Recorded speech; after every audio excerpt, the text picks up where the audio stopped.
We both know there's no one else. Oh, my baby, it's still just you and me. All is fair in love and war, but you can't compare the two anymore. We gotta make a home in this mess you made. We both know there's no one else. We both know there's no one else.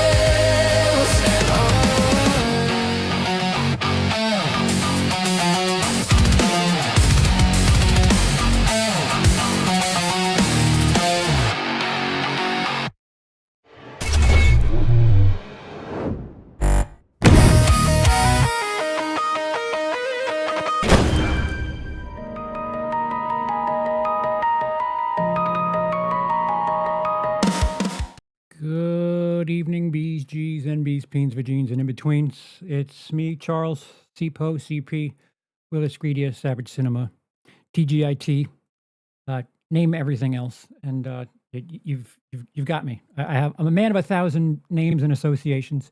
Oh, happy April 12th, what's left of it for some of you, and good morning to those April 13th-ers.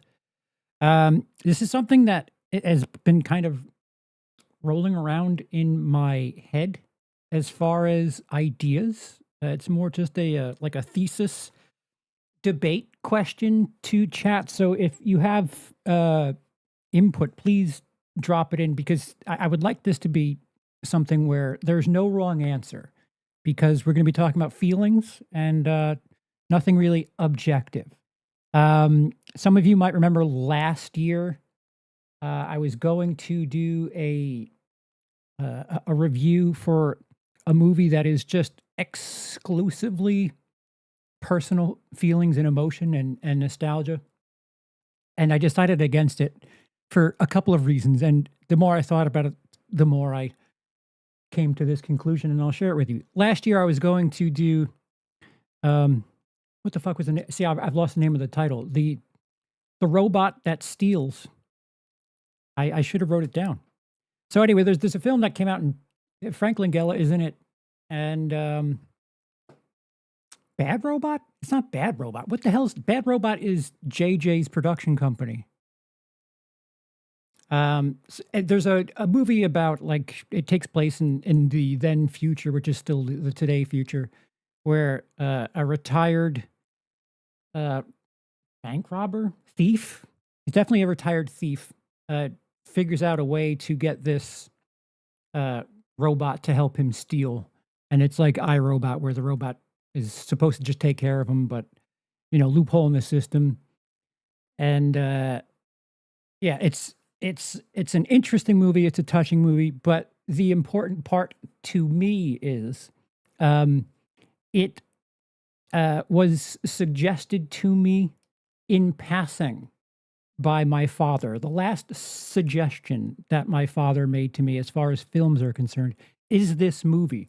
So much that it registers with me that I have forgotten the title. And that movie has so much more personal emotion tied to it than I could properly grade that movie, because it means so much. There's so much baggage, forgive the term, with that movie, that I put that on. Even just looking at the cover, I know that movie means something to me. And the irony is, it's just the last thing that was suggested. It's like if I were to, what's the last thing I saw?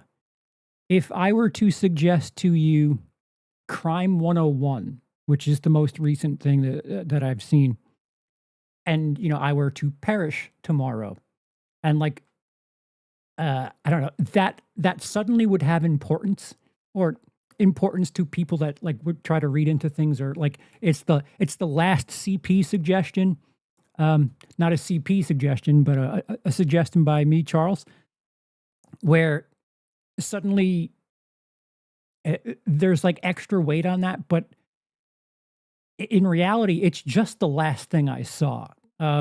It's interesting that we put different weight on things due to our personal emotion. And I guess I asked the question to a community post and asked along the lines of, does nostalgia change art or does it change us?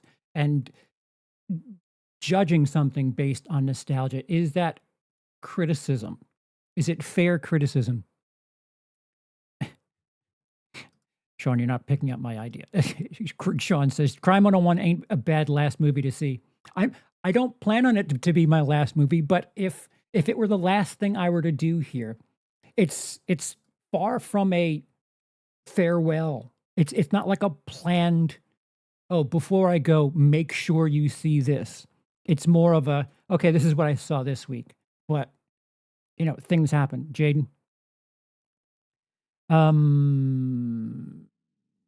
You can be subjective and objective on nostalgia. If I give an example, I have a lot of nostalgia for I Still Know What You Did Last Summer. Subjectively, it's fun. Objectively, I know it's bad.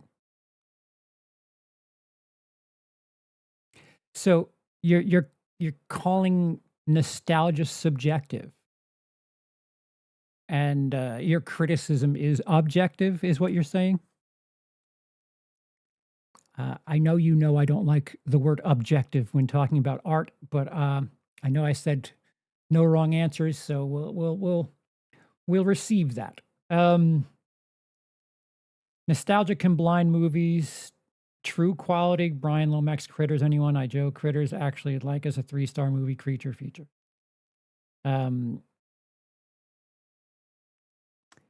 Yeah. Adam, Ryan. Freaky Zeke? Did I say that right? I don't think I've read that name aloud at all. And Doc says, my last wish is for you to watch Troll 2. Yeah. At least, if you were to plan your last movie recommendation, you would think there'd be some sort of importance to it. It wouldn't be some sort of, I caught this thing and well, check it out. Like you would want like something to, remember me by. And I in no way, I think is it Bad Robot? What the fuck is the name of that? It's like I need to look it up now because I'm thoroughly frustrated. Letterboxed. It's asking me if I'm a human. Awesome. Frank Langella. Watch me be wrong of who it is. Robot and Frank. I don't know why that was so hard for me to remember. I remember the cover. It's a yellow cover with a robot looking at Frank Langella. Langella, depending on how you pronounce it. But the base structure of this conversation, we're going to be looking at Reddit of all things. We'll look at the Reddit r/movies discussion on movies that are nostalgia goggles. And I think, when people have a lot of discussion like, oh, they don't make them like they did in the 80s. And I think there's something of a theory there because in the 80s, that's when movies started being more than a theatrical experience. You might have had a little bit of it at the tail end of the 70s, but in the 80s, you had cable, you had VCRs, you had VHS stuff. So things didn't like exclusively live at the theater where you had to leave your house. Movies were at like a destination prior to the 80s, but in the 80s, there could be much more shared experience. Like you can experience something and not have it be what you meant to go see. Like you could have friends over or something and experience something on cable or rent a movie and watch it. Some of the reason why I think people have such a fondness for like VHS or rental shopping, going to Blockbuster. And I think there's a couple of reasons to that. I think the potential, the so many choices, the going there and and picking out a thing. It's really something that it feels tangible, but it isn't. It's not like people reminisce to a trip to Blockbuster for a specific thing. It's just the choices and, "Oh, I love the smell of the carpet. I love this. I love that." Same thing that I would have with a movie theater experience. Like, I because I worked there, I know what the garbage smells like, and as much as I hated it at the time, like, that smell brings something up to me. You'd be surprised what a lot of soda and popcorn smell like together. It's an abnormal smell is the best thing, I could say. But in the '80s, you would have experiences where people maybe wouldn't have gone to a theater to see something, but it was on cable and you experience it with a friend or a relative or something. Like I know damn well like there's a lot of personal experiences that like there's something that I may end up reviewing because of this emotion here that I'm talking about. But you share this experience and the movie itself doesn't have to be like the prime entertainment where you can kind of fade in and out while watching a movie and something can happen while that movie's on where you and a friend share some sort of important moment but like the thing that you associate with that moment is the movie and that's not always the thing that deserves the credit and I think that just moves bigger and bigger into the '80s, '90s, so on and so forth. Just they were just spending a lot more money on movies in the '80s and '90s. Like it's maybe this might be the time where they start spending less. But for a few decades there, they were spending more and more and putting so much out there. But it's weird. Like people don't get nostalgic for like a bowling alley, but that is like that's where you go to have moments. It's odd that I mean, granted, I'm not in like any bowling communities, so I could certainly be wrong, but it could be echo chamber stuff where I'm in movie communities and all we talk about is like, oh my god, I wish it was like the '80s. So I guess there's some form of that where like people reminisce about Pizza Hut and going to it's like again I want to stress that going to a place where that is the destination for your evening, your entertainment, your shared experience, um, because movies were home so much by that point, I think, you accelerated the possibility of people having nostalgia for something that isn't entirely responsible for the emotion you're associating with it. It's just a thing that was there. It's like this Venn diagram of connective tissue between you, a moment, and something that will remind you of that moment. Because I feel like nostalgia is just emotional attachment to things, and it like how you feel, and it's something again. It's intangible. It's something that uh, there's no proper science to it, and judging something based on nostalgia, like when you judge something like for recommendation's sake, it would probably be about quality. And with quality, you're, grading the structure of the thing, how it's crafted, in some cases, execution or intent. And like that's grading quality, and quality isn't really the emotion that it gives to you. Now, don't get me wrong. There's ways that you could evoke emotion through execution, whether that be cinematography, music, leitmotif. There's things that you can do that can evoke emotion and using structure and obviously execution and obviously intent in getting that emotion. but I don't know if that counts as quality when thinking of nostalgia. And criticism, eh, for all intents and purposes, is like your interpretation of the execution and the intent. Um, and it's more of a like a scholarly understanding of the craft. Um, I don't personally, I don't think nostalgia should should affect criticism. It's impossible for it not to.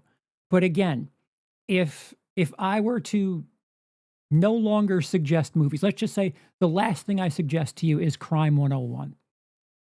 And it's I think I gave it 3 stars, 3.5 stars. I have given other movies much higher scores than I do Crime 101, but you add this extra thing to it because it's the last thing. And it's like, "Ooh, why did he never suggest movies again after this?" And there's like this extra weight behind something, and you're creating this lore behind something that that is not part of this, like, the criticism, which I'm fascinated by it. Don't get me wrong. Again, I don't think there's a wrong way to interpret this.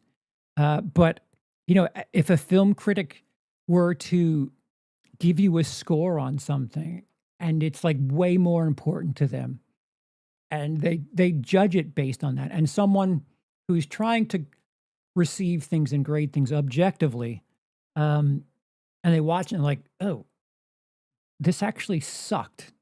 And is it fair to grade that way? Because the critic is not lying when they say, their emotions are blank behind this thing, but something that won't translate to a recipient of that suggestion is that shared emotion, that extra thing that is brought to the table. There are movies that like I kind of famously, when Emily and I watched The Gate, we did a live stream. It's somewhere on this channel. It was her first experience, and it was my first experience since being a child. That thing was like that was part of the soundtrack to my youth. That was always on. Maybe it wasn't always on, but if it were on, I left it on and like enjoyed it. The Gate is something like as a kid, it both freaked me out, it fascinated me, and I thought it was awesome. I had to have seen it no less than 15 times as a kid. Watching it as an adult, you can witness in real time how the since grown up, the since educated, I guess we'll just say grown up and educated. Those are the two things that kind of tainted things. Watching it, I was like, "Oh wow, this isn't as good as my memory and emotion is telling me this is." And there are tons of movies that something happens to people where you have some sort of tie-in with it, and it has way more importance to you, and it's not really a quality thing. Um, I saw one, Sean, €2 super chat. Thank you. What is your ultimate guilty pleasure movie? Ultimate guilty pleasure movie. I don't. I, I want to say a movie that I know damn well is not a 5-star movie, but I will I will treat it as such. But it's not a guilty pleasure. It's just something that I have nostalgia goggles for. Major League is something that you'd be surprised if I were to have a top 10 of all time. Major League would be in there for me. Um, but it's not guilty. Like I just know I have blinders on to it. A guilty pleasure? I don't know. A Con Air? Is it like I don't even think that's that guilty. I'll have to get back to you because I don't. The Lone Ranger. Everyone shits on the Lone Ranger. I quite enjoy it. Jurassic World. Um, those are two movies that like most people hate, and I quite enjoy. John Carter, another one. Although I've spoken to quite a few people that are like, "What's the deal? That movie is quite all right." Um, Perhaps some piece of evidence for your point. I don't recall ever stepping inside a video rental store, but I still have a sort of vicarious nostalgia for them. Yeah, it maybe isn't the experience so much as the potential. And I I don't know if it's potential for the arena itself so much as, "Oh, I'm going to possibly have some sort of memory that I'm going to, think about and share for a while." Like, if you think about it, like, why do you have nostalgia for a video store? Did something special happen at a video store, or were you just picking your movies for the weekend? Because it's weird that we have nostalgia for a thing that is essentially a ride to work. Like, it's not the destination. It's the it's the middleman to the destination. It's really interesting. Um, I don't know, if you were to, like, seriously get someone to dissect why they're nostalgic for Blockbuster, like what? Showing up, an hour too late on a Friday night and them not having any copies of insert movie here, and then you decide that all right, maybe I'm going through it and maybe I'm creating the moment where you go to a video store. If you show up at a certain time on a Friday, you're not getting the brand new thing that everyone's looking for. So your plan B, what if you went to go see Demolition Man and that was out, but you ended up seeing The Rock because they didn't have Demolition Man, and like you really enjoyed that. But the only reason you experienced The Rock was because they didn't have Demolition Man. Like, that is some sort of thing that you could associate to that. Like, oh, I would have never watched this movie if my first choice was there. Does that make sense? I feel like my little I think that makes sense. But it's a completely fabricated situation there. Just to get really deep, does having nostalgia slash emotional attachment to a film, does that not add to the significance of the film? Sure, sure. But your emotional attachment, and however significant it is, it's not a shared experience. It's a it's something that doesn't translate. Like, if there's some sort of scene that is in the movie, and we could, like, you brought up Troll 2, like, we both know the, "Oh my god." Like, that's something that we both are aware of, but the emotional attachment that you have to it, I don't have that. But we watch the same movie, you have a very different understanding of something that's happening in that movie that just isn't there in the movie that I can experience. So that's where I feel like nostalgia is not, again, I'll keep saying tangible. It's not something that is in the product itself.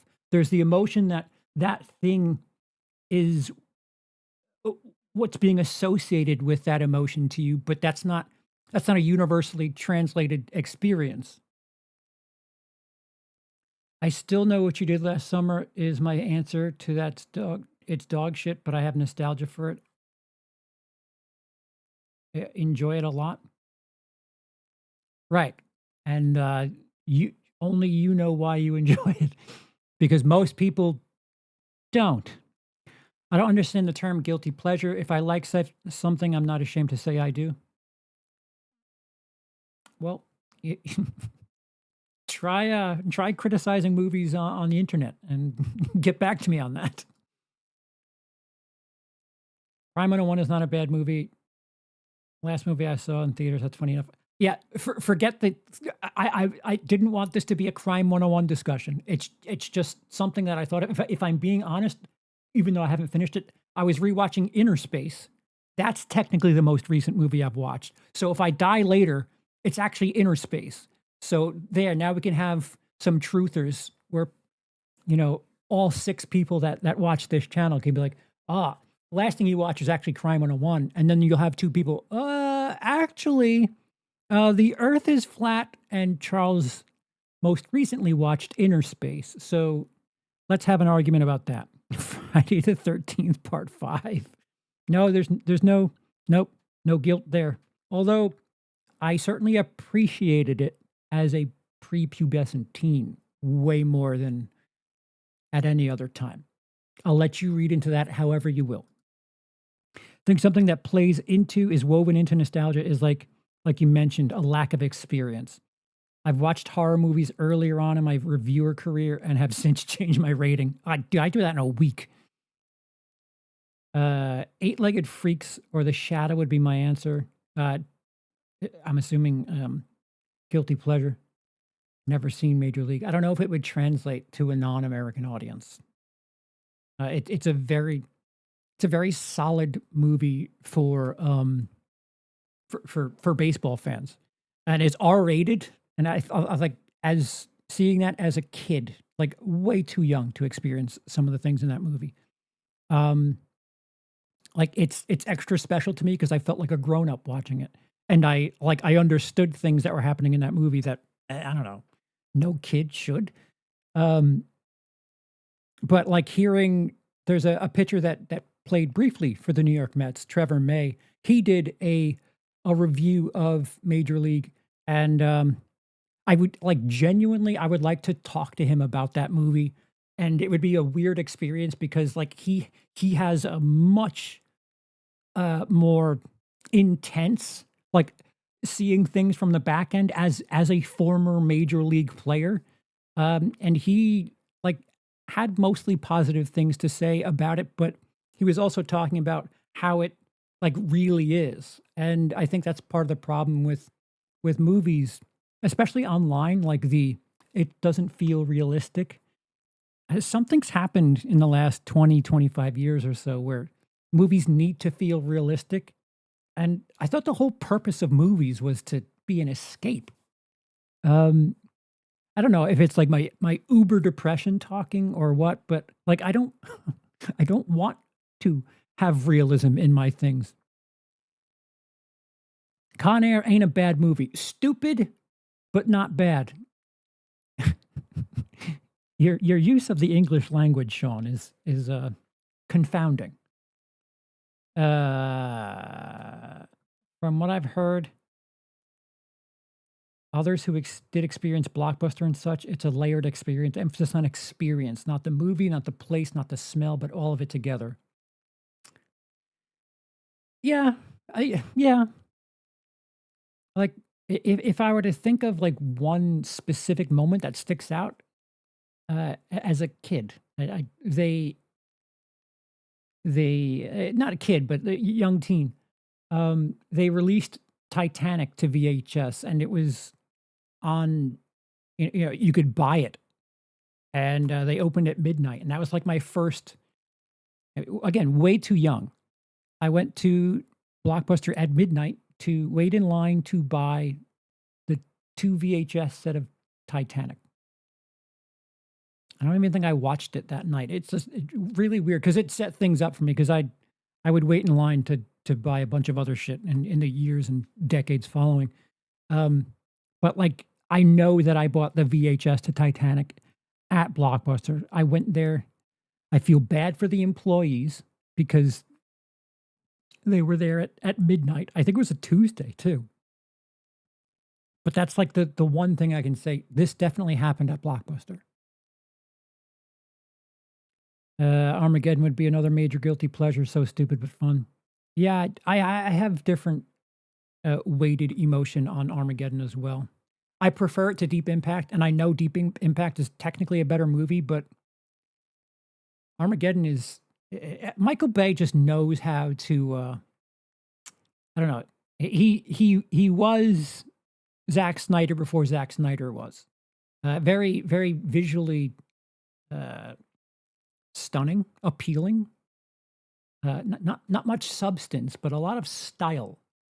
I also throw 98 Godzilla into the conversation. Mm. I remember that soundtrack more than anything. I'm quite used to the experience of me thinking this is a fun film. I got enjoyment out of it. And then, dear God, what the fuck was that film from someone else? A usual family movie night. The isn't realistic crap is so tiring. If I want a real life, I just turn off the TV. Yeah.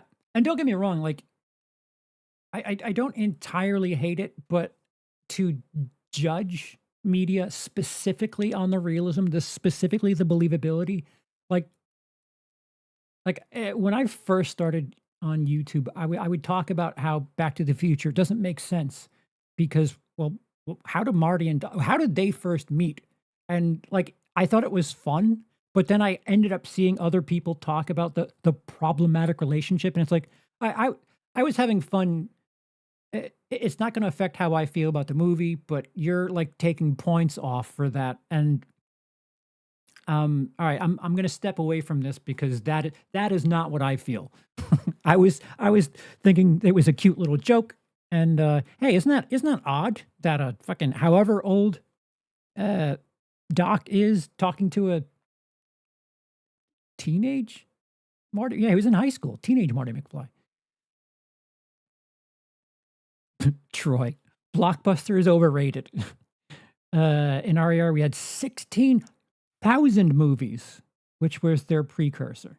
Same exact setup, just as big, free popcorn and such, but way better selection of movies. Wait, in our area, we had 16,000 movies, which was their precursor. In your area. Wait, I don't understand.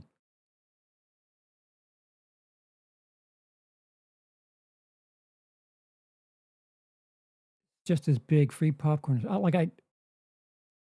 Way better selection of movies. Is that like, am I missing something? Did you not name the store?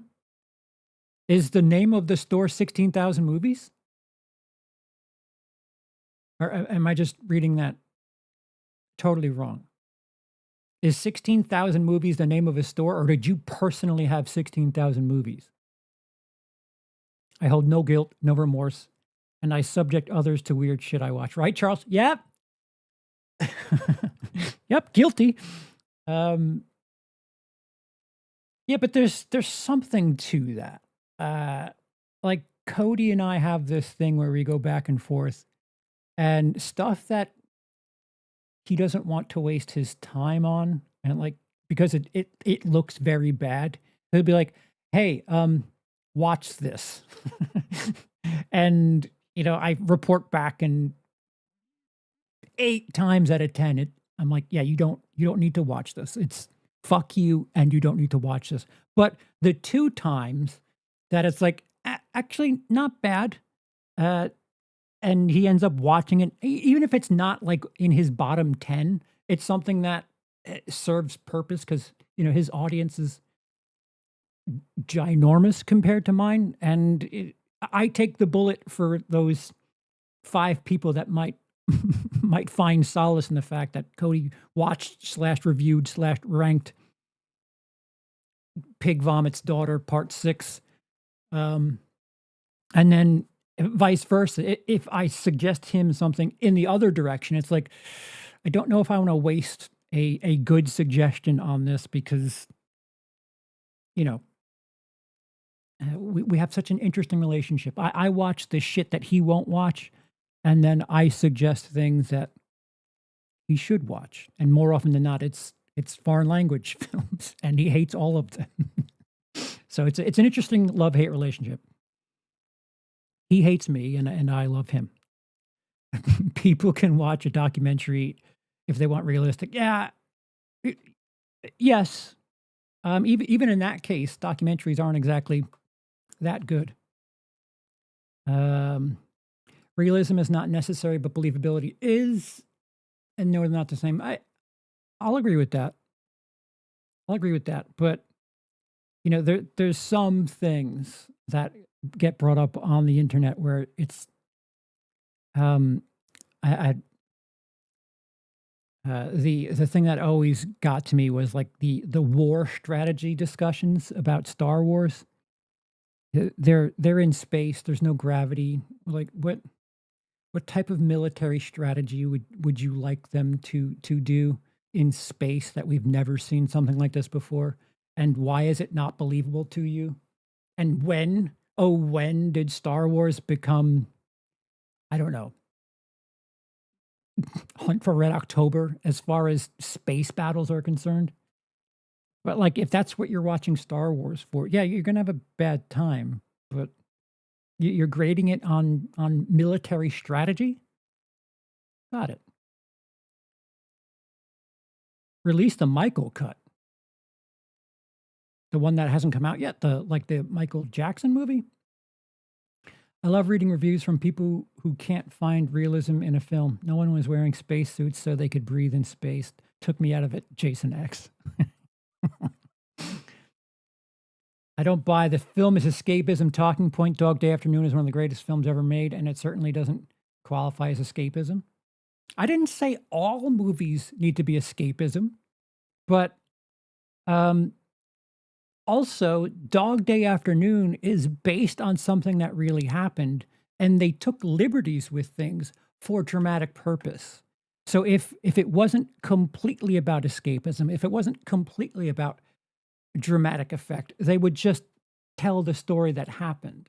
So there's some element of escapism to that, because if there wasn't, why would you decide to alter things? But I see your point, and I don't entirely disagree with you. Yes, and they were all bought out by Blockbuster and then ruined. Does Cody pay you for this cinematic filtering service? No, the payment is me broadening my horizons on awful cinema. That is the payment that I could never get a refund for.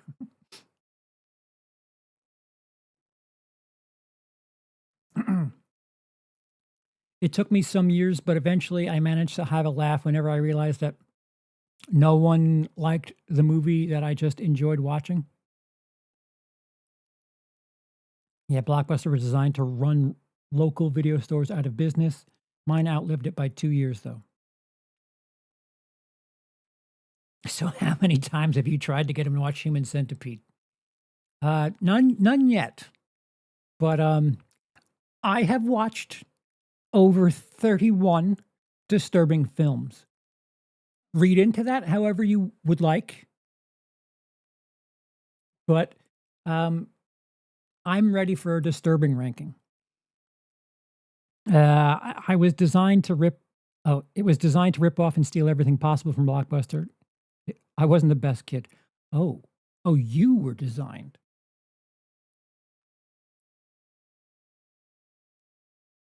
For fuck's sakes, the internet tends to talk about movies being objectively good or bad. Sean, close your eyes. Most of the internet are just below average IQ. Blockbuster was a proto-Amazon. Kill all local stores, and now you're stuck with that shitty chain. Yeah, it's frightening because actually it's like when you think about Netflix doomed Blockbuster, and now look at them. It's an Ouroboros. Did I say that right? All right, well, keep that knowledge-based payment in mind during the next watch along. I operate at a negative balance. Yeah, I'd have no homework to do. Who watches Before the Devil Knows You're Dead and goes, "This is escapist cinema"? Listen, I would never see Marissa Tomei naked, so it's an escapist cinema for me. Film can be many things. Sure. It could be fantasy, it could be grounded, or it can be bland. Yeah, I agree. But to that point, film should not be exclusively realistic. See, Charles watches disturbing horror films, and I watch movies that don't tend to be on streaming services. Oh shit, he's here, guys, shut up. Cody says, I got a notification that me and foreign films were brought up. No, no, I said that we have a very special relationship. And, I jump on the occasional landmine and then suggest you quality films that just don't happen to speak English and you don't receive them well. Is all.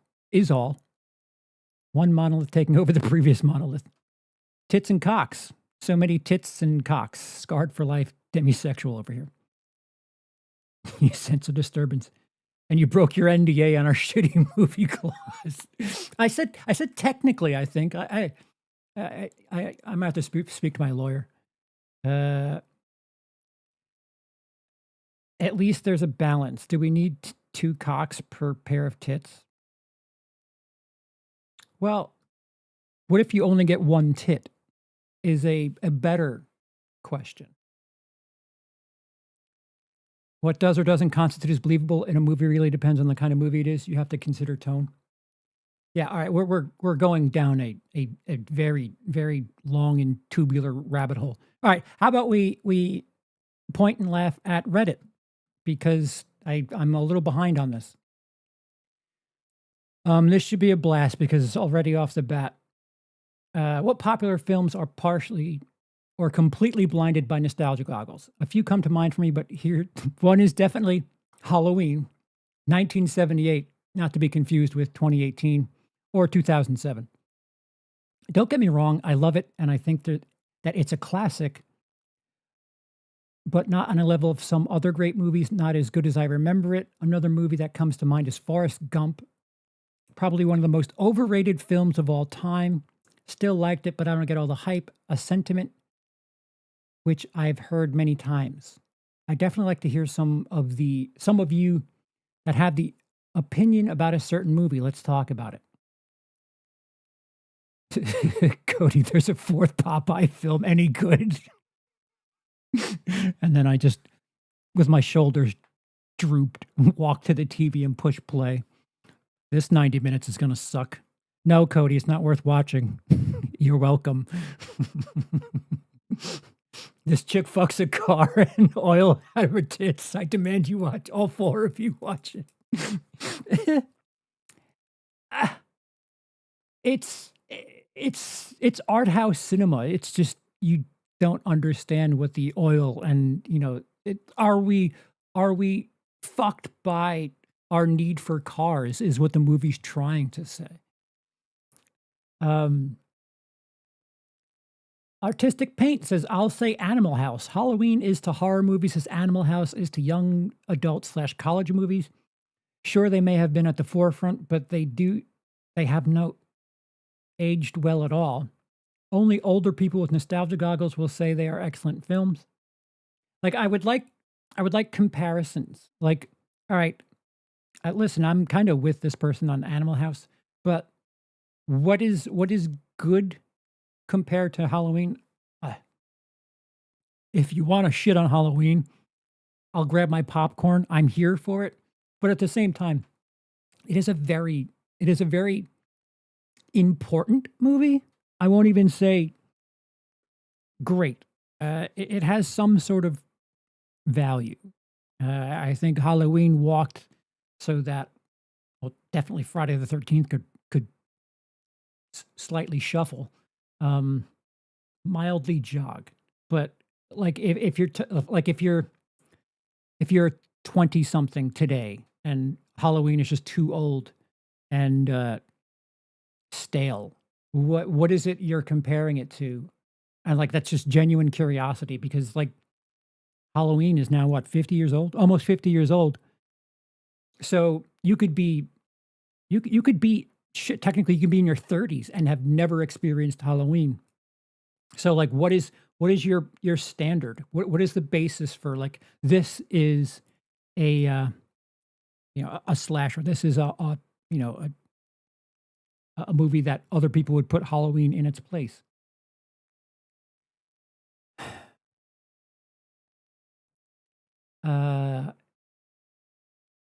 And not because they're old movies, they're just not as good as people think. Take, for example, another movie made around their time, one that really kicked off sci-fi horror, Alien. Again, Halloween kicked off slashers, even though there were slashers prior to Halloween. Watch that now, and it's still excellent. Anyone that thinks Halloween or Animal House is in that category are only kidding themselves. Well, Halloween is a slasher, and Animal House is a comedy, so of course they're not in the same category. I am not kidding anyone. I recently tried to rewatch Animal House, and it was just unbearable. Too Fast, Too Furious. I can understand why people would say The Fast and the Furious is a good movie, because I think objectively a good movie. But 2F is just a bad movie. So people have nostalgia for Too Fast, Too Furious? I have never heard someone say, "Oh man, if we're going to watch a fast movie, we need to watch 2F." That's it. Like, this is something that, like, I need to hear more from you, because why did you bring that up of all things? I was like 12 when 2F came out and didn't even like it then. Yeah, thank you, Satan sucks, which, agreed, Satan does suck. Hawaiian Keys says Ghostbusters. The FX doesn't hold up. Murray's character is super creepy. There's almost no plot. It's not great. The FX don't hold up because it's practical. It's interesting. I like the, maybe not like is the word I want to use. The grading things based on how you enjoy them, like,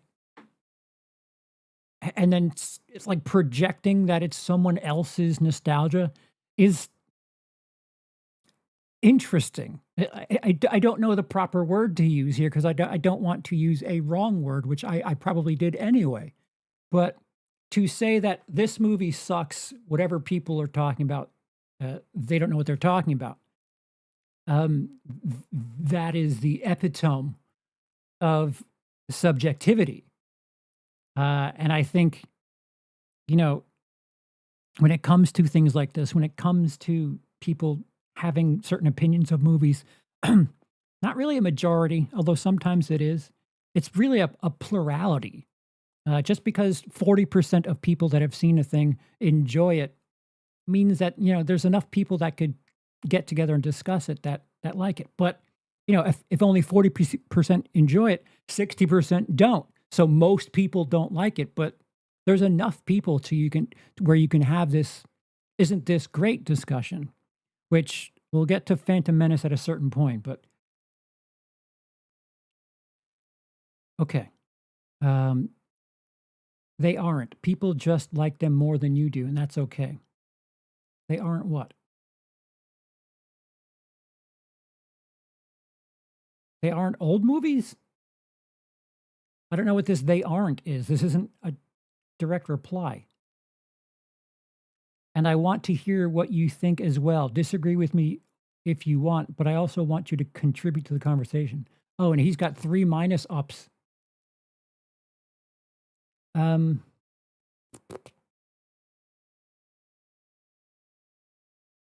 Christy Boy did not respond to that. I think here we go. I think the appeal of Halloween was because it was genuinely scary at the time of its release, and also arguably made the career of John Carpenter afterwards. Even though The Thing and They Live are better John Carpenter movies, I think people like Forrest Gump because of Tom Hanks's performance in it, but there are better Tom Hanks movies. Philadelphia, Saving Private Ryan, Catch Me If You Can. If anything, like, if you want to stick with Forrest Gump, I think Forrest Gump is like the nostalgia movie. It's like the boomer nostalgia piece where you get to experience American history through this character. And like they transport Forrest Gump to these very important places and situations during what, a 40-year period? Was it the 60s, 70s, 80s, 30-year period? And he just happens to be, he meets multiple presidents and he's in Vietnam and he he buys into Apple and it ends up being a massive success. I'm like the anti Forrest Gump. Anything that I would do would be the opposite of Forrest Gump. I would invest in, I don't know, what was that 10-minute social media app that just Quibi. Yeah, I would, the anti Forrest Gump would be me, and um, I would be investing my shrimp money into Quibi. So I think Forrest Gump might be the personification of nostalgia, and I can imagine that accusation being lobbed at Back to the Future, because it's a movie that is yet again a flashback for boomers, and it's more kitsch, like a romance about the 50s. And it, if anything, it doesn't, like, Back to the Future is I don't, I have nostalgia for it, but I don't see very many people. Sure, there's unbelievability factors to Back to the Future, but it's I think it's tight. It's an enjoyable experience. Um, there's the thing where Marty goes back to the 50s and he's in the diner, and what the fuck's his name? The guy who ends up being mayor is like, he's just sweeping the floors at the diner, and there's this one little line that, like, kind of lets you know what's going on in that time frame, which isn't like, it's enough to acknowledge that, yeah, life isn't perfect for everyone at this point. And I think the guy who runs the diner says something like, "Oh yeah, a POC mayor, that'll be the day." And like, that's them acknowledging, like, yeah, things aren't even here, but it also doesn't make it too much of a drag for the white audience. Excuse me. um, I think sometimes when movies try to be too romantic about things, it can be a little too rose tinted glasses. Um, Sean, Forrest Gump is overrated movie all time, not good. Forrest Gump is overrated movie all time, not good. I don't know, not good would be the word I'd use, but all right, all timer.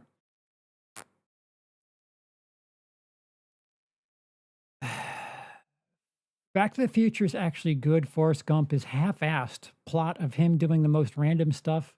He has a shrimp boat. He's in Vietnam. He runs randomly. It's nonsense.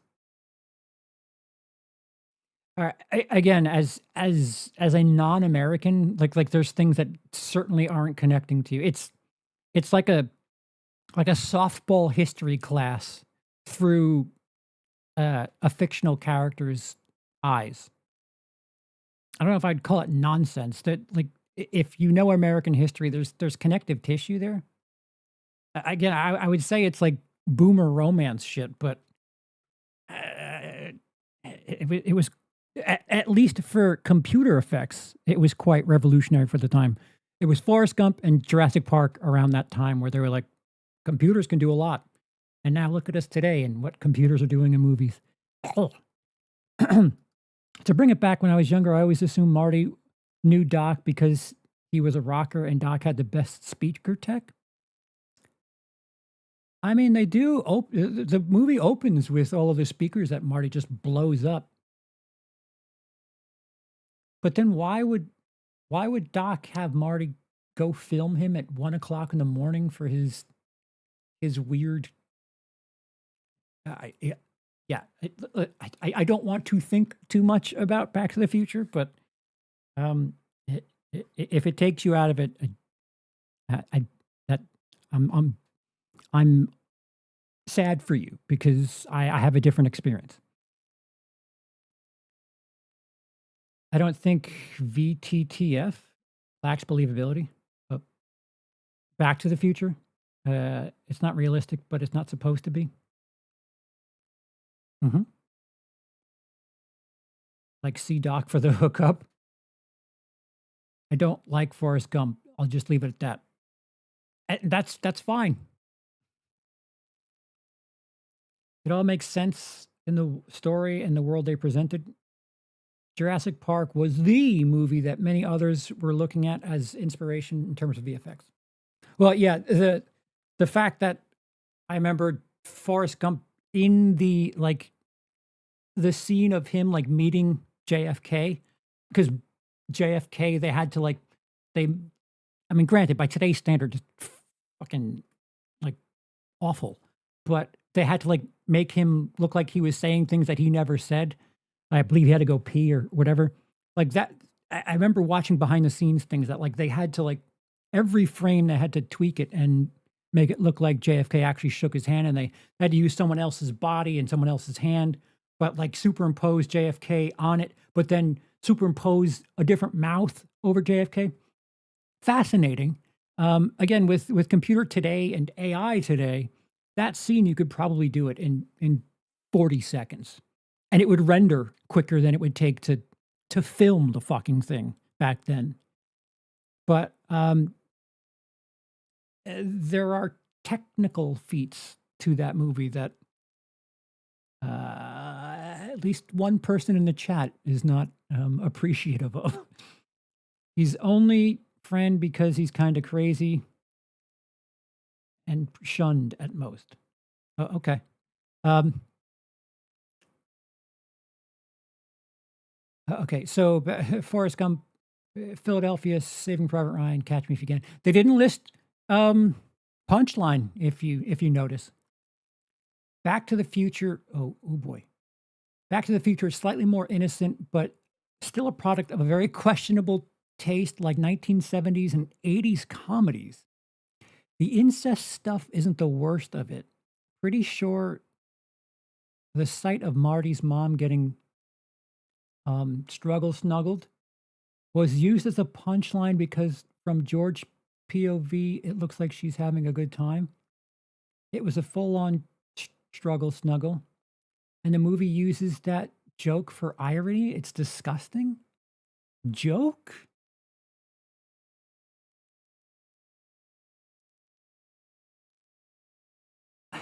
Man, why? Why? Oh, I'm on Reddit. I forgot. No, there's questionable, albeit that they set this thing up that Marty would make it seem like he was coming on to his mother, and George would save her. But it turns out that Biff is the one who takes Marty out and is being way more forward than Marty would have ever been. And George thinks it's part of the plan. And when he pulls him over, he's like, "Get your hands off her." And then he realizes, "Oh shit, this isn't part of the plan." Which he genuinely does save her. And it wasn't he saved her for real, and it wasn't part of like the plan. Like this is what I'm talking about. Like these are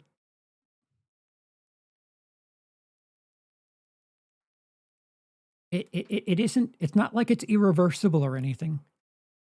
And it's saved. Um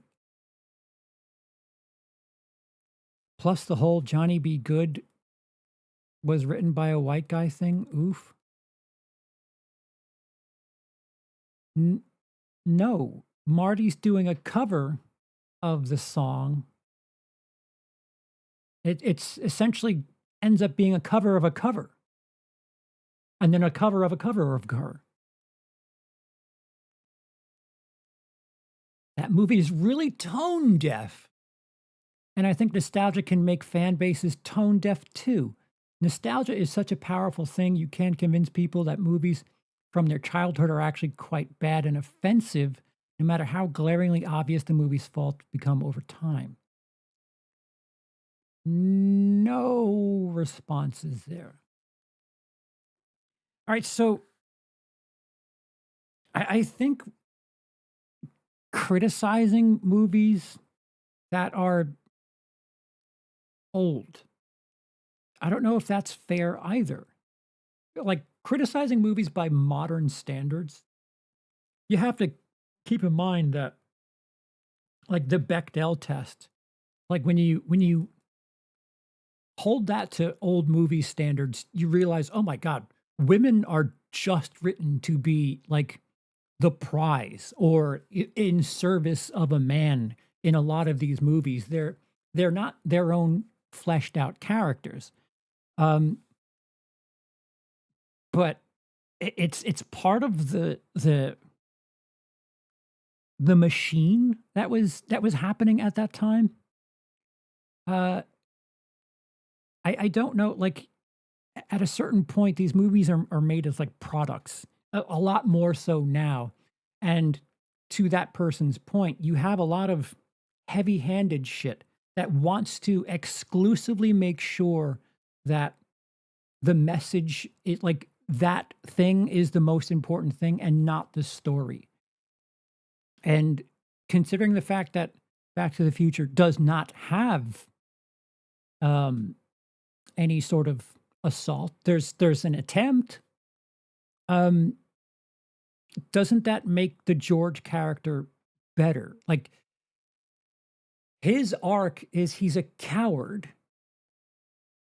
and he has a situation where he thinks he's just acting to save the girl. Like again, at the very beginning, at the forefront, I want to make it clear that the girl as a trophy thing is problematic, but he's kind of a wimp. And instead of coming across Marty in that moment, he comes across Biff, and Biff is not playing. He's very truly being a fucking a menace. But George steps up to the situation. There's other moments where like he like gets pushed off of someone when he's dancing, and he decides to be a bit brave and speak up for himself or stick up for himself. Like the story of like the journey that the George character goes on, he's like a pushover. He's something of a wimp, but at this moment where it's a very real situation for him, he is brave enough, he is strong enough to do something for the woman, and it's not a part of the plan. And we know based on what his character is leading up to that moment, that's out of character for him. So, like, it's growth for him. Yes, with things that are happening in the background, um, not the greatest, sure, but like that type of thing, that discussion, that judging that movie based on how tone deaf it is not. I don't know. There's stuff that like I watched things that I enjoyed or enjoyed up until a certain point and realized, ooh, that wouldn't work today. But at the same time, it did work when it came out. Not great, sure. I mean, how many Thanksgiving things have you experienced as a kid where it's the story is a little glazed over?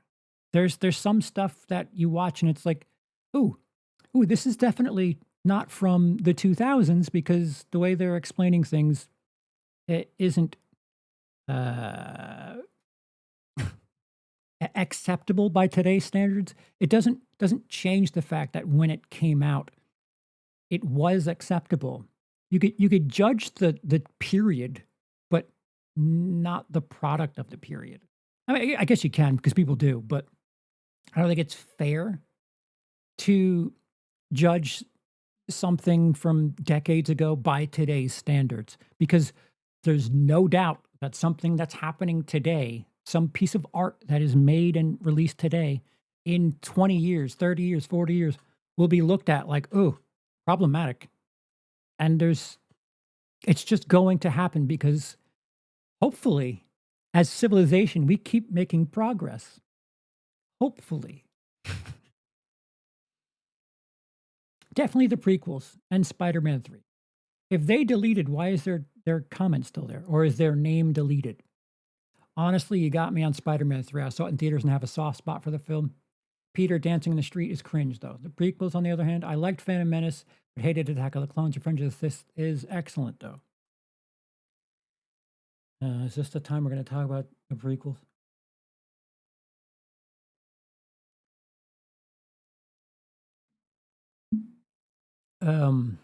Both are great. Both what? Both Phantom Menace and Attack of the Clones? Oh, that conversation's over. Yeah, so to the prequels, it's strange that anyone over the age of 30, if you're 30 today,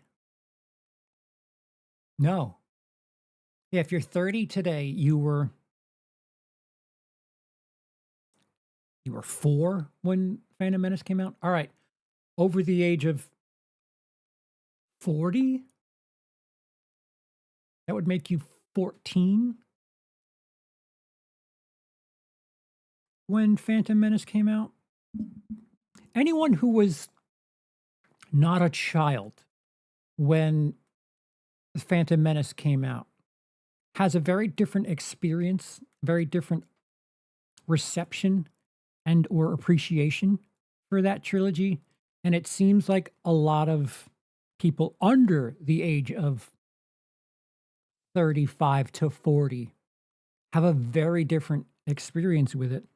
And I would submit that there is something extra going on there, that they watched it hundreds of times. They watched it all the time. They put the DVD on and like had it on repeat when they would, their parents would take them somewhere. Long trips were eased by having a portable DVD player and watching the Phantom Menace or the prequels in the car. You had the toys, all this other shit. And there's something extra that is going into that, the soundtrack to your childhood could have been the prequels. But everybody else, most people over the age of 35 to 40 have a very different understanding. And to be fair, expecting the prequels to be an extension of the original trilogy is adding your own little nostalgia. Like, this is so important. It's not living up to what I need it to be. That's also true. But like Star Wars, at the very least, Star Wars and Empire Strikes Back is considered great by a lot of people, not just people that were kids in the 70s and 80s, people that, were grown-ups. It like jarred something loose. And you have people of all different generations enjoying Star Wars. And granted, there certainly can be a lot of nostalgia there, but like that transcends generations and transcends a lot of different experiences. But when you get to the prequels, it feels like there's this ceiling on appreciation for those movies. And I'm fascinated to see another, probably another 5 years or so now, that people who were 5 through 10 when the sequel trilogy came out, which at this point, at the young end, you're 15 now, um, and now at the older point, you're 20 now. Do you have a very different memory of the sequel trilogy, and do you feel, uh, some sense of nostalgia or, reminisce differently about it? I think prequels is just the widest form of nostalgia goggles because I've witnessed a lot. I've witnessed a lot. You guys have put me through a lot of it. A lot of these videos where people explain why the prequels are good, and a lot of it is like counterpoints to the Plinkett videos. And the thing about the Plinkett videos is like there is like genuine film criticism in there. Most especially the first one. It gets a little bit more of its own little piece of artistic license by the end there, by the third one. But a lot of the defenses of this the prequel trilogy happens to be associated with like television shows, things that you don't get in that movie. Like, oh, this thing that happens here during Clone Wars, they really fill out this story, which so you have an appreciation for the entire experience, which is fine, but like the movie you're talking about doesn't have all of those extra bits. And as far as film criticism is concerned, you judging the 2 hour thing there, the thing that's missing all of that stuff that you're talking about that makes it great. That this is missing that. So this isn't great without the extra thing. The extra thing sure makes it great, but as a joint experience, that's a different thing. This on its own isn't that good. I have yet to see someone explain why those movies are as good as millennials. Wait, I'm a millennial. Gen Z are so defensive of it. I'm open to it because trust me, I really really wanted to like the prequels. I thought I did. I gaslit myself into thinking that Phantom Menace was great, and then every time I rewatched it, I was like, I something's wrong. And yeah, over time, I've decided that I have nostalgia or had nostalgia goggles for the prequels. I think the prequels are the biggest case of nostalgia goggles, and I think it's because you have so many generations. You have little kids, their parents and grandparents have something special to talk about with Star Wars, and they wanted to pass that experience on to their kids, and perhaps in some cases, force fed the prequels to their kids to have some sort of experience to like, hey, let's bond over the fact that I have these old ones, and here's a new generation of stuff for you to watch, and kid wants to bond with their parent and puts a little bit more extra importance on the thing.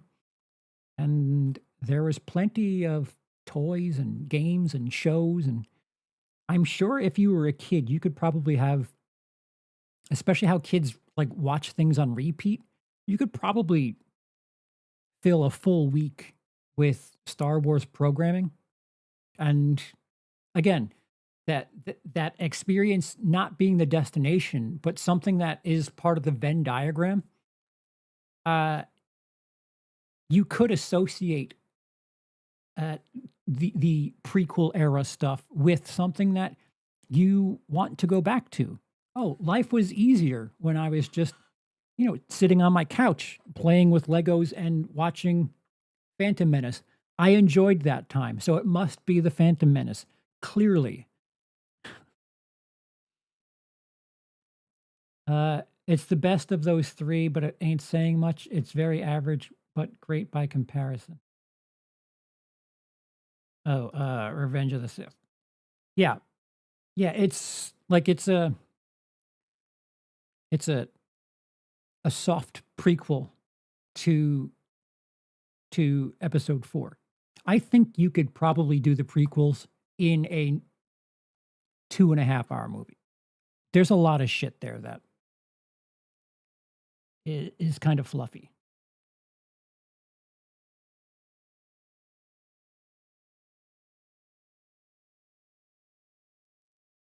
I was 4 when The Phantom Menace came out. Pod races, Jar Jar loved it. My dad, not so much. Yeah, and again, that's fine. I'll listen. Not everyone watched The Gate the way I did, and this is also part of a product of television programming. I didn't when I was a kid, DVDs weren't. Well, we didn't have any. We had VHS and cable. So I was at the scheduling of what was on cable, and man, I feel like I certainly can be wrong, but it feels like Saturday mornings and or Sunday mornings. The Gate was on a lot on whatever with HBO, Cinemax, Showtime. I don't even remember what channels we had, but I feel like The Gate was on a lot, and at a certain point, I just taped it off of cable and would watch that a lot. Um, and I can't explain to you why that movie was good to me. I think a lot of it has to do with the fact that something else that a lot of 80s and 90s kids associate with things. There's a lot of movies that have kids as the main character in that time period. The Gate, it's a bunch of kids that are, dealing with weird demon things. And perhaps I put my own, uh, maybe thought, ooh, I wonder what I would do in this situation. I'm a kid. I'm afraid of little demon characters. And then you put yourself in that situation, and I don't know, like the Goonies, Sandlot. There's a lot of movies that have kids as the heroes, and could that be a reason why we're so soft on a lot of those movies? There's a lot of them. They become a little dime a dozen at a certain point, but not before the 80s did they have movies where kids were the the focal point, the protagonists. And man, you had groups of kids. You had ensemble casts. Stand by Me, Monster Squad. You had a bunch of these movies where, hey, kids were the ones that were saving the day. And if you were a kid, you were like, hey, maybe I don't need the grown-ups to help. We can fight off Frankenstein and Dracula and the weird lady from Throw Mama from the Train. We can handle this because we're kids, damn it. Um, a lot of stuff starting in the 80s was a bit more tailored to kids. And maybe that's a reason why I find some of those movies better, because you can kind of see yourself in those characters where you probably couldn't if you were a kid of the 70s, 60s. I mean, I guess you're a kid of the 60s, 70s. What, Leave It to Beaver? That's the 50s. All right, anyway, I don't know. It's just a thought. I could be wrong. Sith is good, but that's only because it's the concluding chapter leading Darth Vader. Lucas couldn't F that up. He could have. Don't you dare say that.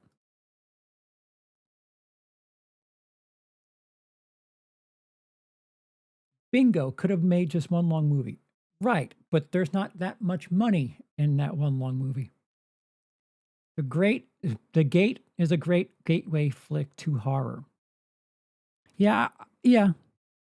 I I don't get me wrong, I don't hate it, but, like, the childhood 5 stars that I would give The Gate, watching it as a grown-up, I'm like, "Oh, I'm crazy." Like, a five-star movie is something that I'd be like, You need to watch this."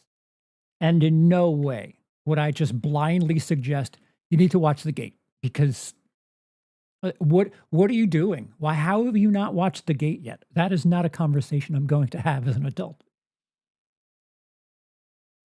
Biggest issue with the prequels, Anakin was too young in The Phantom Menace. Interesting, going back to the child characters too. So at the end of part 2, the Clone Wars have begun, and in 3, it's basically over. You're just gonna yada yada that shit? Dude, you call a movie The Clone Wars, and you don't really have the Clone Wars. It's so weird because I remember around that time, George was like, "Oh, we're gonna cover the Clone Wars," and I guess he forgot to do that, even in the movie that was called The Clone Wars. Would have liked to see Anakin be the badass Jedi we were told he was. Well, we were told, so that's more than enough, and there's a bunch of comic books and television series where they show you, so that counts. The movie's great. I don't know what your problem is. And see the friendship with Obi-Wan we were told about that in the movies too. There was that time that he was saved on that Gondar, whatever. Yeah. I think George Lucas watched a lot of Kevin Smith before making the prequels and decided, "Oh, if I just tell the audience, that's fine. I could just tell them that they're good friends." We do see that in the Clone Wars, the cartoon show. That's not the movie. That's extra credit, but fair enough. Mhm.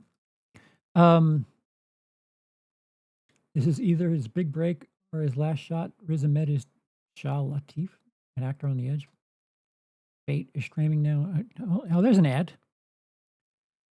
Hey, I should have looked ahead. I think The Goonies is something that those latchkey neighborhood experiences identify with. Hey, I was a latchkey kid, but my personal experience with the film is having ears attacked by the screams of the various stars, and the whole film seems like it's more designed to be relatable than entertaining.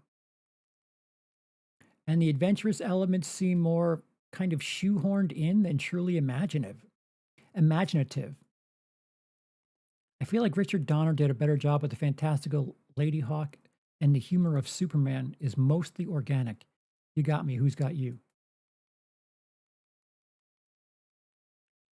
And so I feel like it's a film that's more appreciated for reminding individuals of a fun life experiences than actually watched.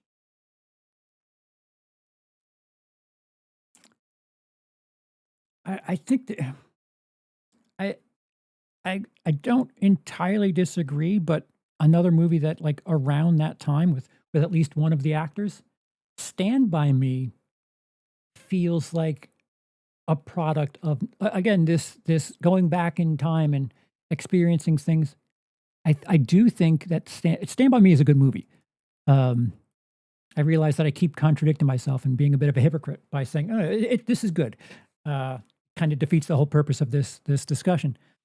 Um, but Stand By Me was like nostalgia bait for you know baby boomers in that time frame, and if you were in your 30s and 40s at the time Stand By Me came out, you could reminisce about being a kid in the 50s. Um, but that isn't nearly as adventurous as The Goonies is. I feel like The Goonies is, hey, let's do Indiana Jones type stuff, but for kids. Where they're both doing some sort of, I don't know, kid entertainment coding. But I think as far as i- imagination and adventurous elements, Goonies is probably a bit more adventurous than Stand By Me.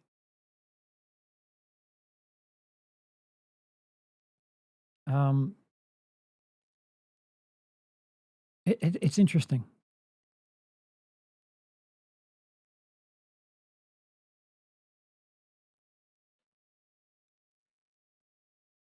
I don't think I would love to know how old these people are because it feels to me like a lot of these people are under 30 talking about movies from the 80s, which, e even if they are, they're probably experiencing these things from their parents or their loved ones or whatever that like, "Oh my god, you need to watch this. It's great." And they watch it like, "I don't relate to this. What the fuck is this shit?" Which is fine, but someone else's nostalgia could be incorporated in that suggestion, which is part of the problem, part of the discussion. Hey, back to Halloween. I watched Halloween for the first time this month. Ooh, it was one of my best friend's favorite films, and she was so excited to show me it. I was whelmed. It was fine, but the cult fervor around it was personally really lost on me. Don't say that in certain pockets of the internet. I do think it's a bit of a product of its time slash being shown it as a younger kid slash teen versus watching it now as an adult for the first time.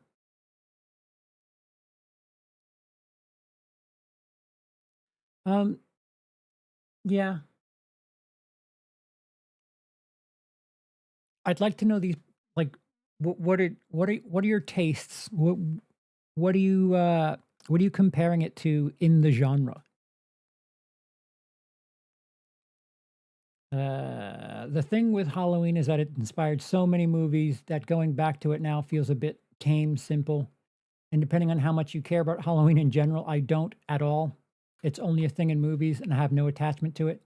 And the type of place it takes place in, suburban America, I'm not American. It can be hard to get into it for some people now if you don't see it at that time. I love Carpenter, but Halloween does absolutely nothing for me. Yeah. It's funny that non-Americans, uh, I've experienced this in person now in at least two different environments. When I first started staying in Denmark in 2017, they started doing like Halloween decorations and things. Like, and Dennis had told me like this is the first like this we don't normally do this. And in the UK, they have started doing Halloween decorations and trick or treat and stuff. So a lot of American traditions. I think it has a lot to do with movies because there's so many American traditions in movies. Like the rest of the world sees it, and like they want to share in that experience. So there's something to their issues, but yeah, all right. So maybe the Halloween experience is a bit more special to an American audience. Like if you're showing Halloween to an international audience, do you need to explain what Halloween is as far as a tradition in the US to properly have that matter? I if I'm not mistaken, Halloween is just like a special time. Hey, special time for Michael Myers, nostalgia. Uh, he gets dressed up on Halloween and takes out his sister, and then uh, years later he escapes on Halloween and decides to torment uh, people in his neighborhood. I don't like. I don't think the Halloween time is necessarily what makes that movie. I think it's more you know uh, ambiance. It's a nice setup for the movie, but I think if you take the time of year away from that movie, it's still a guy chasing people around and killing them.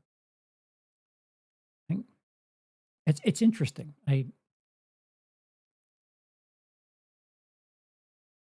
Gremlins, Blazing Saddles, only because most younger people have only seen it the edited for TV version, all 17 minutes of it. Watch the theatrical release, absolute genius. Hook, it's shit. See, these aren't these aren't really discussions so much as someone suggested to me. I constantly hear people saying this thing is great. Fuck that, it's bullshit. Is really basically what people are saying. Hook, it's shit. Why? What expectations did you have going into it? And just saying Gremlins.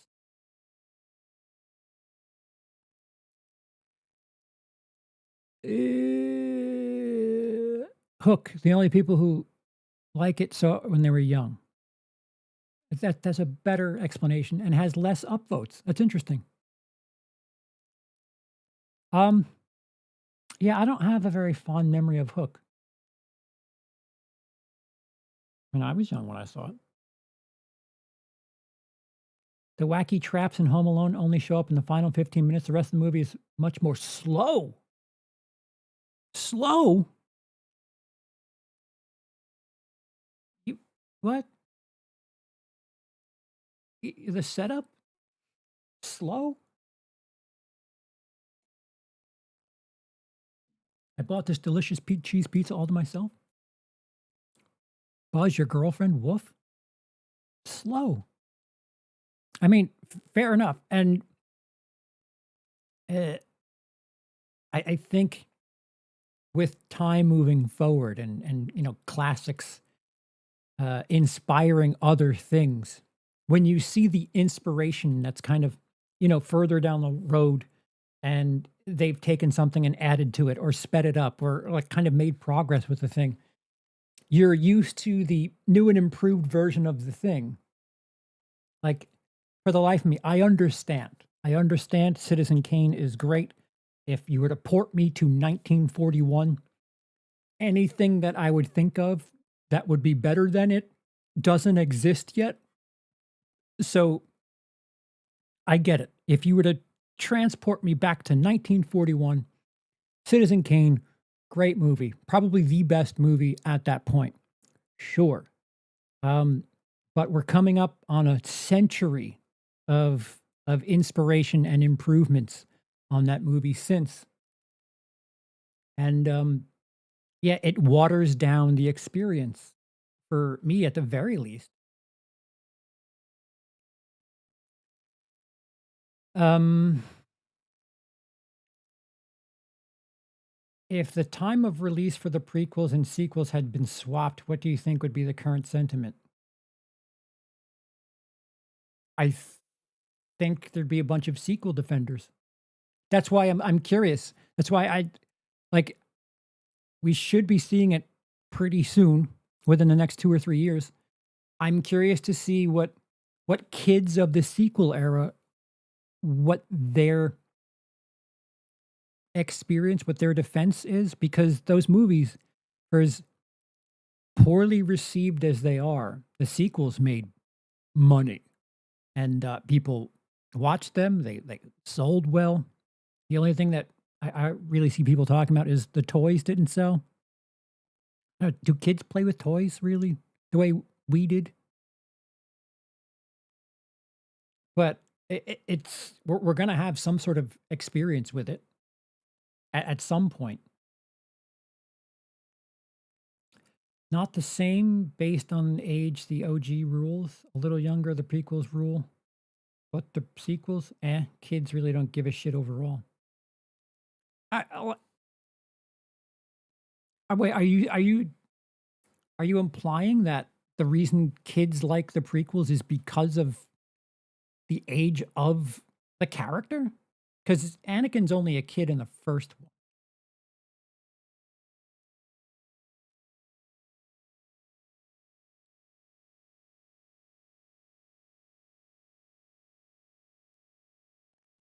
I get that comment. You watch Home Alone for the traps and you get impatient wanting to get there. Home Alone is a good example of nostalgia. Take that away. It's a decent movie, not a great movie. It's not Saw. Home Alone has a bit more filler than Saw does. People watch Saw for the traps. I don't know people who watch Home Alone for the traps.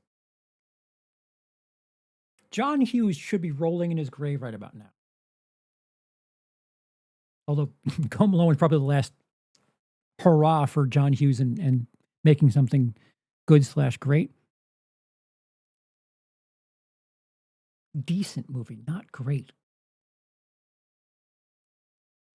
The adults buy the toys now and keep them in a box, but there's hardly any for Rise of Skywalker.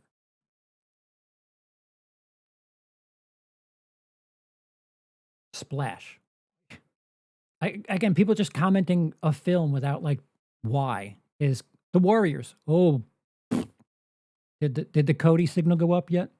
It's so fucking bad now. Before you ask, no, my Reddit handle is not Soperfunk. I don't think it's bad. Certainly not so fucking bad. That's a little harsh. Yes, thank you, Emotional Pride 595. Is that it? We're done? Oh, the conversation's over. I can't even read Deleted's comment. Why does it show deleted? But it just doesn't show anything. Okay.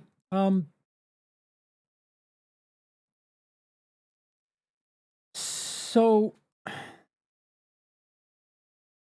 do we have theories on it seems like nostalgia for the most part is associated with things that we experienced as kids.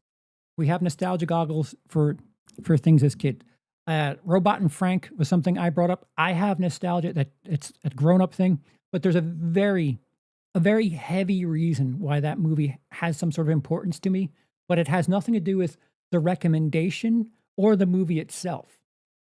It's just something that I associate with a very important association. I said association twice. It's something I associate with a very important link.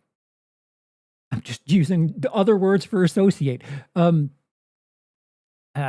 reminds me of, the last recommendation, the last shared experience, the last time a recommendation was made to me by my father. And that has more weight, but nothing about that recommendation says to me that, like, this is the thing that he would be passing along to, remember me by this recommendation, which I don't think that's the case. I think it was when I spoke to him when we were discussing it, it was something along the lines of, hey, I rented this movie. It was kind of good. And I don't remember what we were talking about because it was around Thanksgiving of 2013. What would have been new at that point where we were having, in my house at the dinner table, especially on Thanksgiving, people ask, hey, what movies should I watch? I don't remember, I don't remember the setup, but I remember the thing that my father said. He watched Robot and Frank, and it was quite good. And it's weird that I didn't end up watching it until after he passed. So I don't know. There's so much extra emotional baggage on just the setup to the movie than the movie itself. I watched the movie. The movie means something else to me, and it's not even something that I think my father would have associated with that experience. It's not like he watched it and put that much pressure on it and made sure that moving forward, that movie would be something. I mean, he would quote Rambo more than anything. Like, it's over, Johnny, it's over. That was something that he would say a lot. Like, that is a much more tangible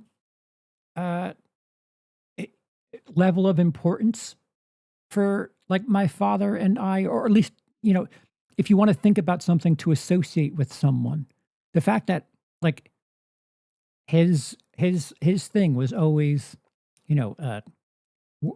anytime you were in a shitty situation or things didn't look good, It's over, Johnny, it's over, is something my father would say a lot. So if I were to ever associate a film or something that has some sort of importance to him, it would be, Rambo. At least for that. There's nothing about Robot and Frank that says to me that that movie had some sort of lasting impression on him. Certainly not lasting because it was months before he was dead after talking about it. Um, so, for the most part, other than a situation like that, why do movies hit different for us that we experience as kids than something we watch again as grown-ups?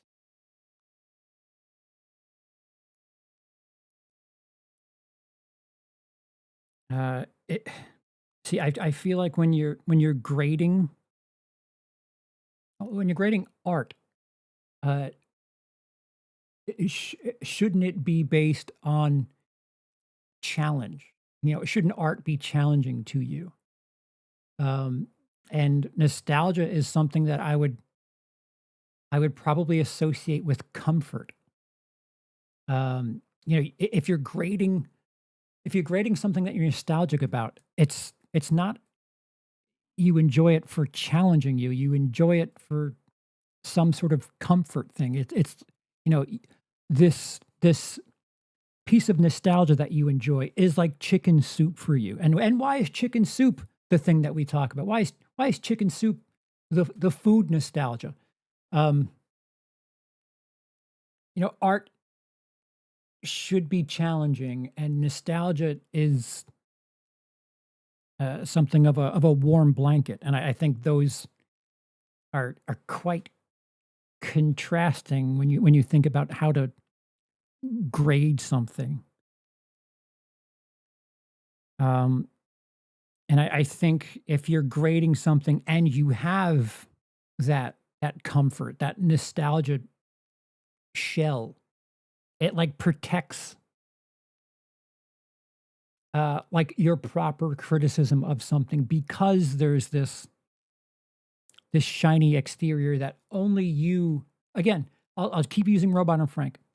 I cannot properly suggest Robot and Frank to anyone because there's like this fucking iron shield around it that I could not even remotely get you to like understand and relate to because it's just this thing that has nothing to do with the movie itself, but I associate it with the movie.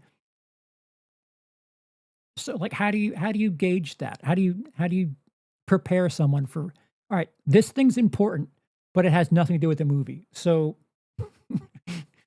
I can't properly you cannot get a score from me that would make sense. So is it worth it to even have that discussion, that criticism?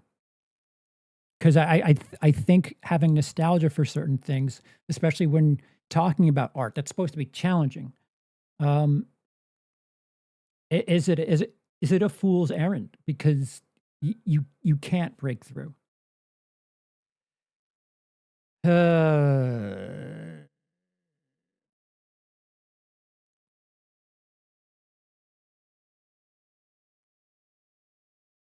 Uh, lastly, uh, does nostalgia inflate quality? If you're nostalgic about something, like I just keep going back to the point I made. Can you properly criticize something and grade something?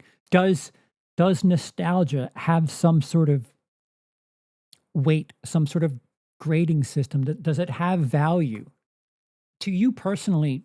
Obviously, it does. But if there were an objective system to grade films with, can nostalgia be factored in? Is a question that I'll leave that last question to you and see what you guys have to say. Um, I think most people can't fully separate quality from I liked it or I have memories attached to it. End of the day. Not everyone is built to juggle these two conflicting mindsets. That's thank you, Troy. I don't disagree with that. And you were much more concise than I was. I like to think that I can separate nostalgia from a movie decently. Probably not completely. I don't. We're human. I think because we experience emotion, it's kind of impossible to do that.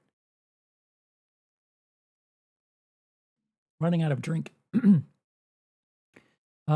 You need some level of self awareness to go. I like this film, in part because of nostalgia, but it's not a great movie. And does that fall under uh, guilty pleasure? Guilty pleasure is like another thing that maybe we can. I don't know. Is it the same thing? Maybe we can do another stream on the idea of a guilty pleasure, because guilty pleasure is that doesn't necessarily mean that it's nostalgia. I mean, there could be a Venn diagram with that where it's a guilty pleasure because of some sort of external emotion to it, but like again, Lone Ranger is something I enjoy. There's nothing I can think of that is nostalgia. I don't think, but I enjoy it, and I'm well aware that a lot of people don't. I think guilty pleasure could be associated with just something that you're in the minority on. But we could, uh, if you're watching this in the future, let me know down below if you'd like to see that, and click like, and just comment. Tell me what time of day you're watching this if you don't want to have the idea of a guilty pleasure stream. I would say if a film's purpose is nostalgia and it achieves it well, then it's equally valid in its own way. That's that's an interesting wrinkle because like I brought up earlier, I think Stand By Me, I think Back to the Future. I think a lot of those movies, certainly Forrest Gump, I think those movies are playing with nostalgia to some degree because nostalgia, like it's an experience. As far as storytelling is concerned, it needs to when you're telling a story, it needs to be packed into that 90 minutes or 2 hours, whatever. But having Forrest Gump go through time, like Sean in chat, like doesn't understand the importance of some of these things. And if you're not American, if you didn't experience those things, that doesn't register with you. So, uh, you know, leaning on nostalgia is some sort of shortcut in certain movies. A really interesting idea would be for movie ratings slash review sites to include a separate nostalgia meter, like critic lists have various ratings for one film. Lynch handles nostalgia better than anyone. He lives to invoke the 50s, but he always perverts it by revealing something rotten underneath. What is a guilty pleasure? The next stream topic. Anna Biller does the same with Love with H. Near for no comments, not live chat. Guilty pleasure insinuates that there's guilt on someone's part. Ain't gonna be from me. Yeah, it's so it could be just like this blanket term for things. Guilty pleasure.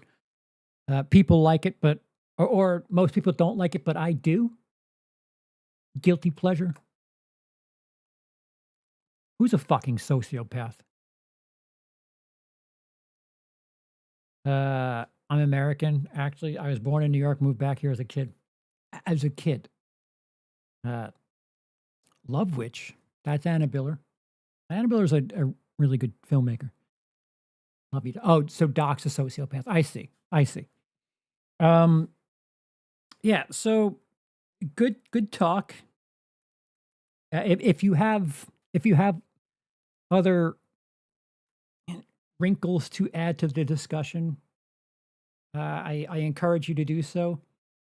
Unlike the Robot and Frank review that I ended up abandoning, um, I very well may do a review on a movie that is just bathed in nostalgia. And yet again, it has something to do with the fact that I have a lot of personal emotion tied to something, and it has something to do with yet another relative that is no longer with us. And I've never really properly talked about this movie, but it's way more important to me. I mean, shit, it doesn't even have a Blu-ray at this point. Um, it's just kind of slept on. Anytime I look into it, um, it's a cult movie if anything. But when it gets brought up, people talk about a very particular time, and it's very uh, nostalgia coded. So I might be doing a review on a movie that will really I'm gonna try to do like Doc brought up. I'm gonna try to do two different scores for it, and it's gonna be some version of therapy for me. But whether or not I do it is the true question because I stepped away from the Robot and Frank thing.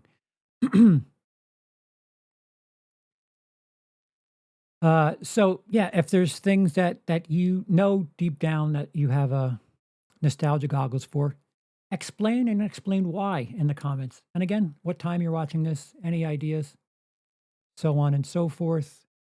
Click like, subscribe, comment, all that other stuff.